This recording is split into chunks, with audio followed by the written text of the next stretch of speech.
Exactly जो बात मैंने आपसे कही थी वो हो गई है दोस्तों। ईरान ने हमला कर दिया है, ईरान ने इसराइल पर हमला कर दिया है। ये बहुत बड़ी खबर है, बहुत बड़ी ब्रेकिंग न्यूज है, इसको आप हर तरफ फैला दें।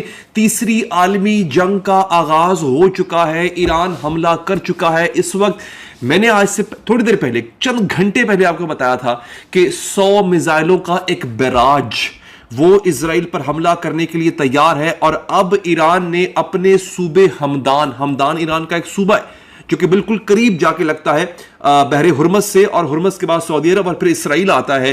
बहरे हुर्मस के करीब सूबा हमदान से ईरान ने इसराइल पे 100 मिसाइल दाग दिए हैं। और ईरान का जो सबसे मजबूत मिसाइल है वो है शाहिद, बल्कि ड्रोन जो सबसे मजबूत है उसका नाम है शाहिद 136। ये बहुत बड़ा मिसाइल है कि जिसको ईरान ने दाग दिया है। और नाजरीन, इस सूरत हाल का फायदा उठाते हुए और भी जंगजू मैदान में कूद पड़े हैं। मैं उसकी तफसीलात भी आपको बताऊंगा।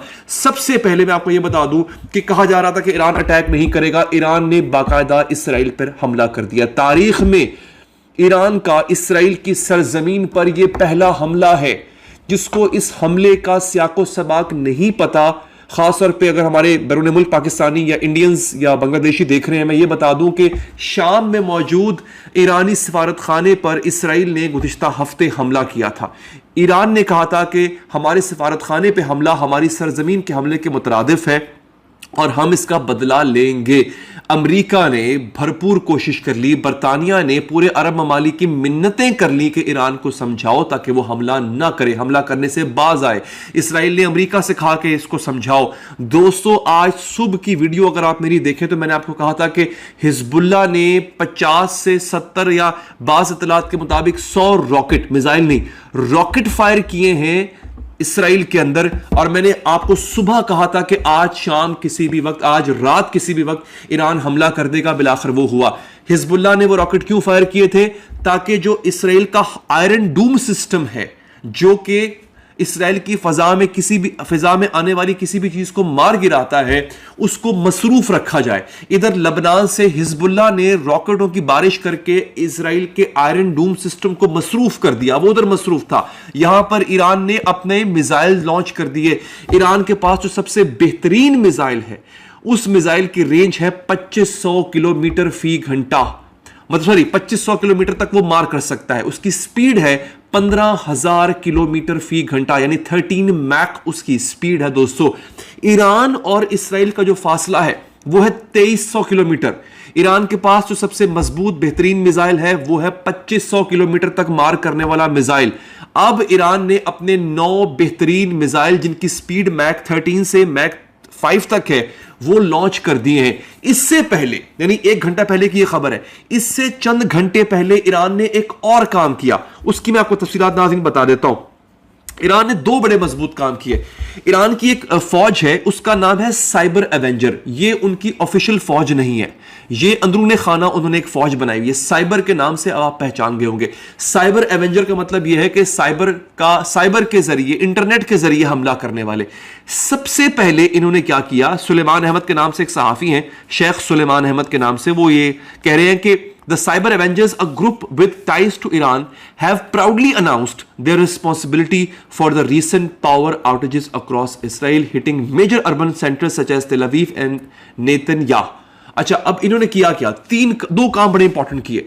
एक तो इन्होंने लबनान के जरिए रॉकेट फेंकवाए ताकि आयरन डूम सिस्टम जो है वो मसरूफ हो जाए। दूसरा, जो हैकर्स हैं उन्होंने इसराइल का जो इलेक्ट्रिसिटी का निजाम है, देखिए वो सब कंप्यूटर बेस्ड है। हमारी तरह थोड़ी नहीं है कि यहाँ पे तारें लटक रही हैं और मीटर जो है वो मैनुअल मीटर यहाँ पे लगवाए नहीं, ऐसे नहीं होता। वहां पे हर चीज कंप्यूटराइज्ड है, कंप्यूटर के जरिए ऑपरेट होती है। साइबर एवेंजर्स ने हैक किया इजराइल के कंप्यूटर्स को, उनके बिजली के निजाम को, और इस वक्त तेल अवीव की बिजली बंद कर दी। तेल अवीव के ऊपर घुप अंधेरा है। तेल अवीव इसराइल का दारुल हुकूमत है, कैपिटल है। तेल अवीव को उन्होंने अंधेरे में डबो दिया। इधर आयरन डूम सिस्टम नबर्द आजमा है, किससे? लबनान से। इधर लाइट चलेगी पूरे तेल अवीव की। इसराइली खौफ में आ गए, ये क्या हो रहा है? इसराइल की कभी लाइट नहीं गई है, कभी ऐसा ना हुआ कि बिजली चली जाए, बड़ा मजबूत निजाम है उसका। तारीख में पहली दफा लाइट चली गई। और अचानक खबर मिली दोस्तों कि ईरान ने मिसाइल लॉन्च कर दिए हैं। 1 घंटे में ईरान के मिसाइल इसराइल पहुंच जाएंगे। जिस वक्त मैं वीडियो बना रहा हूं मिसाइल लॉन्च हो चुके हैं, और हो सकता है जिस वक्त आप वीडियो देख रहे हो ये मिसाइल अपने टारगेट को हिट कर चुके हो। अब आप ये वहशत का और दहशत का आलम देखिए। आप सोचिए कि आप अपने घर में बैठे हैं, खुदा ना खासा कोई आपसे कहे कि आपके शहर पे फुला मुल्क ने मिसाइल जो है वो लॉन्च कर दिए, 1 घंटे में वो यहां पर पहुंच जाएंगे, और वो मिसाइल हैं कि जिनकी ताकत एटम बम जितनी है। ईरान के प्रेसिडेंट ने कहा है कि भले हमारे पास न्यूक्लियर बॉम्ब नहीं है, लेकिन जो हमारे पास मिसाइल हैं वो एटम बॉम्ब जितनी ताकत रखते हैं। आप एक लम्हे के लिए सोचिए कि इसराइली जो अपने घरों में बैठे हैं, उन्हें खबर मिल गई कि मिसाइल वहां से लॉन्च हो गए, 1 घंटे में पहुंच जाएंगे। वो कहां गिरेंगे कुछ पता नहीं है उसका, वो कहीं भी गिर सकते हैं, और वो ऐसी तबाही मचाएंगे कि जहन्नम भी शायद पनाह मांगे उस तबाही से। अब क्या हशर हो रहा होगा इन इसराइलियों का, और खासतौर पे इसराइली फौजियों का। दोस्तों ये सूरत हाल है कि उन्होंने क्या किया। सबसे पहले तो इन्होंने क्या किया, इन्होंने इनकी बिजली काटी। अच्छा, यहां पे वो कहते हैं they have lambasted Israeli officials for downplaying the events as mere technical mishaps, alleging a deeper loss of control over their electricity networks.